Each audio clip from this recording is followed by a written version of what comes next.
Hey there, good people. It's your girl, Lady Yum. Thank you for coming back to spend some time with me. This week, I would like to introduce you all to two very, very special guests that are dear to my heart. They're part of my Get Along gang, my two daughters, Kevin and Ryan. And today, we're just going to chop it up about mental illness, mental health, and how to recognize signs of it and how to communicate and be of help to people who suffer from mental illness. Hi, ladies. Hey. How are y'all feeling today? I'm okay. It's hot. Yeah, it's a little hot. It was hot today. I'm good. You okay? Yeah. What does okay mean? When somebody says I'm okay, is that like a blanket statement? Is it I'm good? Or like, I mean, it could just be a neutral. I was about to say, I feel like it I'm could be okay neutral. means I'm okay. Yeah. Like I'm But okay. Like I'm not sad or like happy. I'm like in between or good. I'm okay. Okay. Because sometimes when people say they're okay, you can see in their face if you're visually looking, if you're looking at them and you're physically with them. Sometimes you can see in their body language or their face that they're not okay. Well, that's Y'all ever encounter that? Yeah. Yeah. Yeah. Of course. All the time. So how do you feel when do you just be like, oh, they said they okay, I'ma take them, or do you like dig a little more? It depends on who the person is. Like if I walk into Ryan's room and I'm like, hey, how you feeling, man? And she's like, oh, I'm fine. And like she looks sad. I'm like, ma'am, so you're gonna stop lying to me and you're gonna tell me what's wrong. Then we're gonna talk about it. Yeah, I feel like if it's people close to me and they're just like, oh, I'm okay, and they have like a sad face, I'd probably dig into it more. But if like, someone I don't know says it's, like, oh, I'm okay, and they like have a down face, I'm not sure how to approach that because I don't know them. Because you don't know them. Yeah, like I would like to be there for them, but I don't really know them as a person. It's easier for me via messages. Like, do that make sense? Like, I'm not a verbal person. Like, if I'm texting like my best friend or something, like I know how she texts. So if she's talking to me with like periods, I'll be like, all right, something's up. Like, what's wrong? And I'll FaceTime her and we'll talk. Or like, but in person it's like, oh, okay, I'm not. Okay, so you got feeling a generation gap for me. Like I text, right? Right. And sometimes sometimes people will say to me that they hear a tone or an attitude in my text, and I'm always like, how do you hear that's all right, a tone in a text? I understand like all caps is like all caps yelling. is like yelling, but like if I say, so like if you say, are you ready for practice, and I say yes with a period, that would mean like why are you being like this, like what's up? what's wrong? Or like, yeah, I'm ready. Like that's a little different than yes or no with a period. Like, we don't use punctuation, so anything with punctuation is usually used in like arguments or when you're fussing or when you're upset. Okay, so people 40 and over, right? We use punctuation. So then maybe it doesn't include for you guys, but for like to know for your like kids or like for younger generation, usually we don't use periods. I got another question. Yes. All right. Do emojis replace punctuation? Yes. Because I asked that on Facebook like 2 years ago, and nobody answered me. They laughed at me, but I was so serious. Like, yes. Okay. Emojis for us kind of show that we're just playing or we're in a good mood. Like, if you go a whole conversation without emojis, you kind of just I would say it depends on the person. Because like Loki, Heaven, she uses punctuation. Like she uses exclamation marks, and she'll also use like emojis. So when Heaven's not using emojis, you can tell something's up.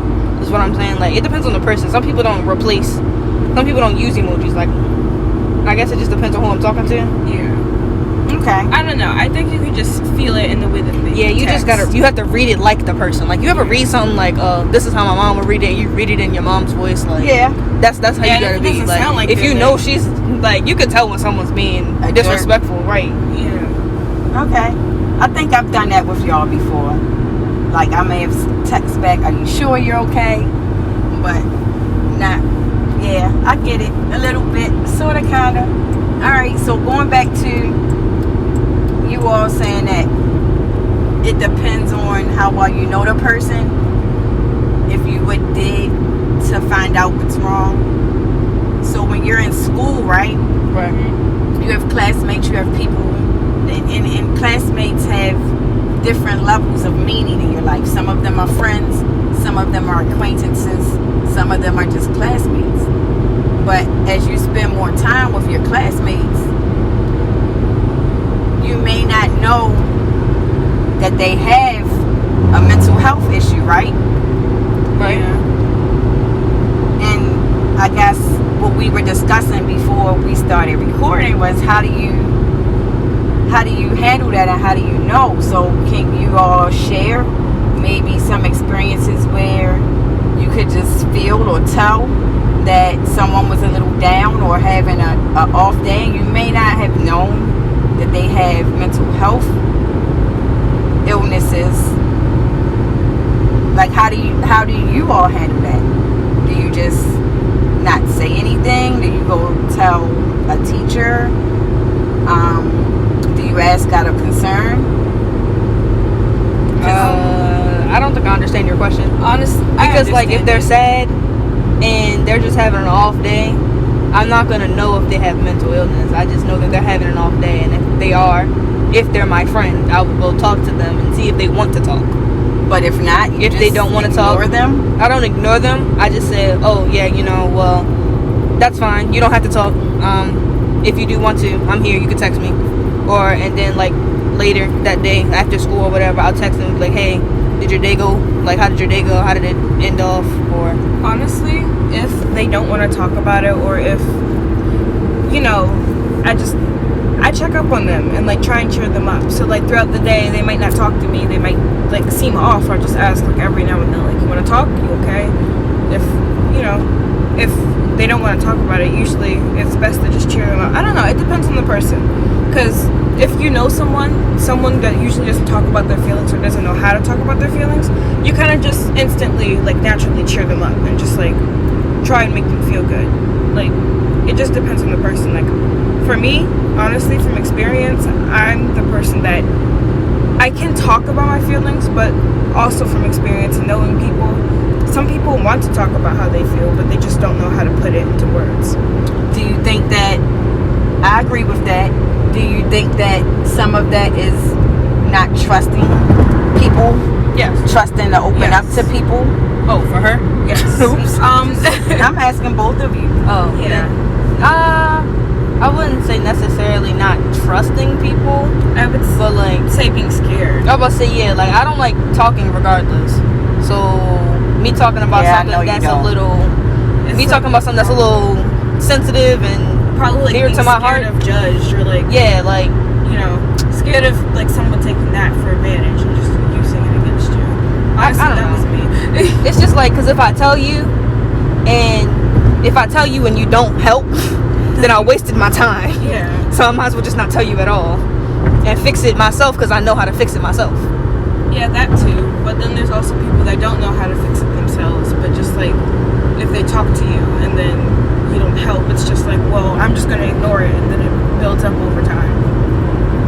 Okay. I don't know if you can hear me. So, yeah, speak up a little louder, Ryan, just in case. But,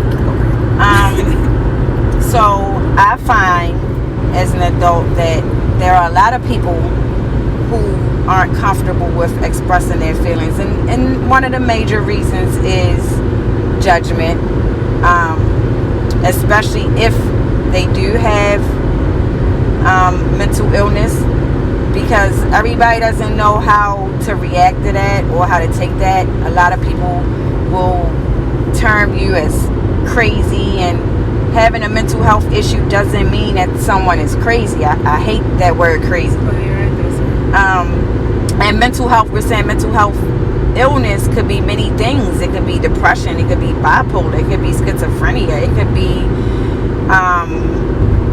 anxiety, it could be post-traumatic stress disorder, it could just be a traumatic event.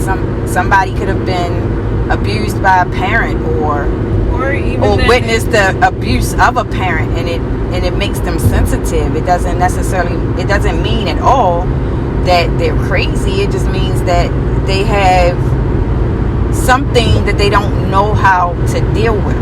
even then, they could have just been born with it too. Very true. And I think that that's true, because when a woman is pregnant, whatever she experiences is reflected on her unborn child. So if the woman is depressed and down and sad, there's a possibility that that child could be the same way as they go through life. And then some people's they don't know that anything is wrong until something happens to trigger it. So my question to y'all is, and I know a lot of people have it, even adults, how do you recognize that something is kind of off balanced with somebody, and how do you react to that? Because as I was saying, there's different types of mental illnesses. So you may have a classmate, you may not know that they have bipolar disorder, and one day they could be really cool with you, and the next day they could be ready to fight you. Not gonna lie, I'd be kind of shook. Like, dang, we was just sharing pencils yesterday. Why are you trying to beat me up now? Honestly, I think it's if you're around people, you can tell if like they start acting different. Like, I know my sister. If like my sister continuously is up and down or is acting like really different from how she is, then yeah, I think, oh, okay, maybe something's wrong. And usually the best way to talk to someone about it is to ask. Well, not ask them, but because some people will just be like, oh no, I'm fine. Like, don't ask me that. Because I know from experience, some people don't like being asked if they're okay. Like, it makes them more upset. And so I'm the type of person, right? I might be in a mood, and I'm the type of person when I'm in a mood or a funk, I don't have mental illness or mental health concerns. But if I'm in a mood, because us women do get in moods sometimes, I kind of just stay to myself because I don't want to take it out on anybody. And if somebody asks me, are you okay? And I say yes, it does bother me if they keep asking me, because I feel like I've already said yes. Even if you upset me and I say I'm good, and you keep asking me, am I good? It's gonna make me not be good. So I definitely can relate to that. What are some things you all think that you can say to be encouraging, or what are some things that you should avoid saying or asking if someone seems off balance that day?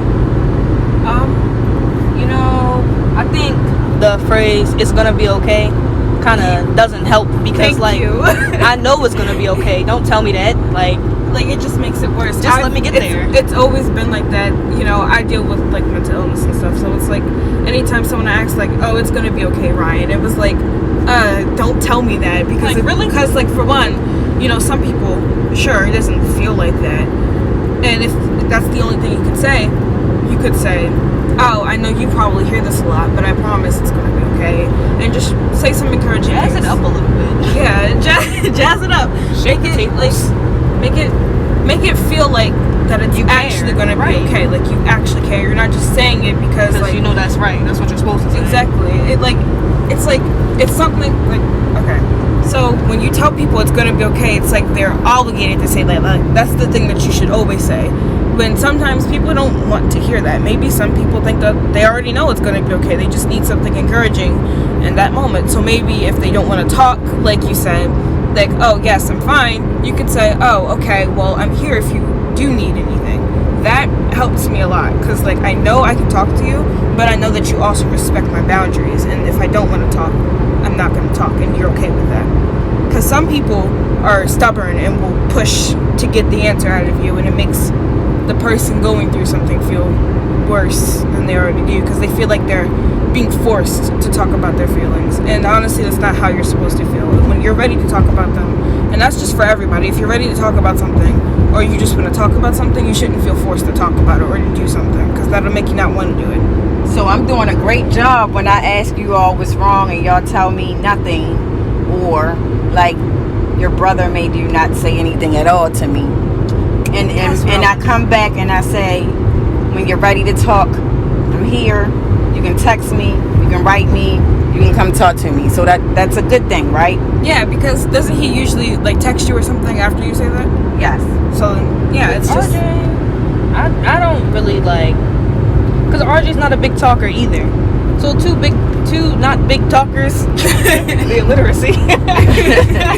Two people who don't like talking don't work together. So with RJ, when he's upset, I'll be like, hey, are you okay? And he'll ignore me. And I'll be like, okay, do you want some food? Do you want to play the game? Do you want to go take a jog? Like, give me something. And if he doesn't give anything, then I'll leave. And I'll come back like an hour or two later and ask him the same questions. That's perfectly fine, because even though you're not talking to him in the moment, you're at least letting him know that, oh, I'm going to check up on you, or like, oh, we can do something if you need to get your mind off of it, because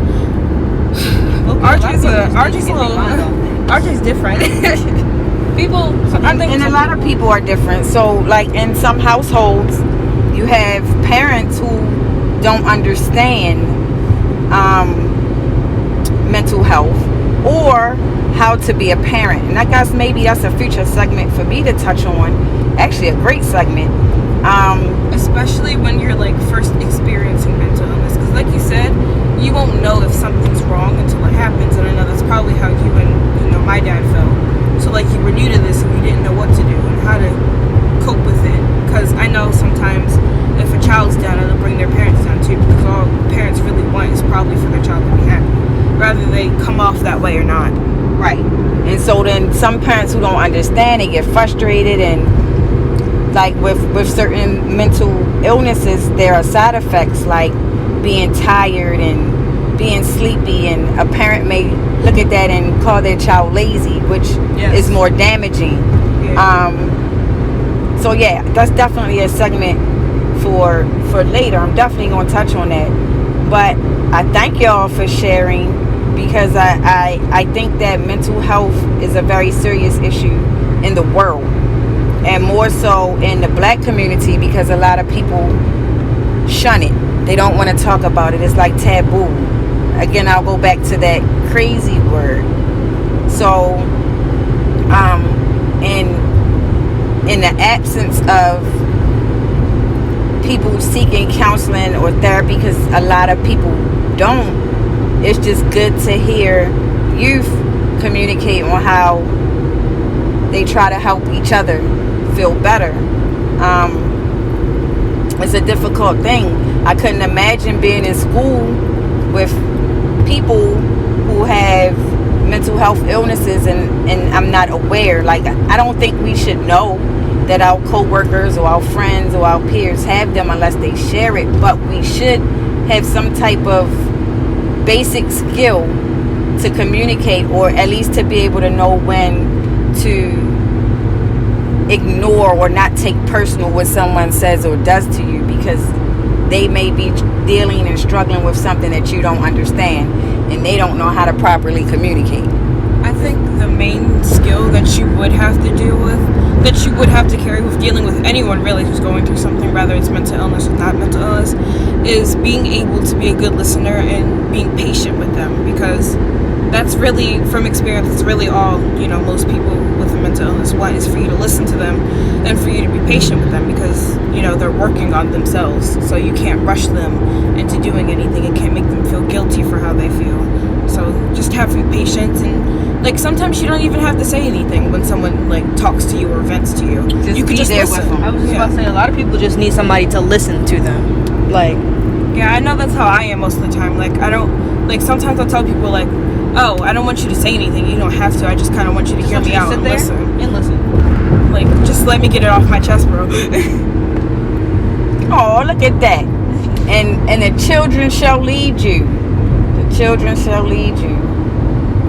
Thank you all. Thank y'all for joining me on my endeavors and joining my podcast and taking time out of your day to share, because I think it's very, very important. And I'm going to have you all on again for future topics. And to my good people out there, always remember, what you perceive is not the outcome. Don't get caught up in the humdrum. Live in the moments and go get some. It's your girl, Lady M. Until next week, hugs.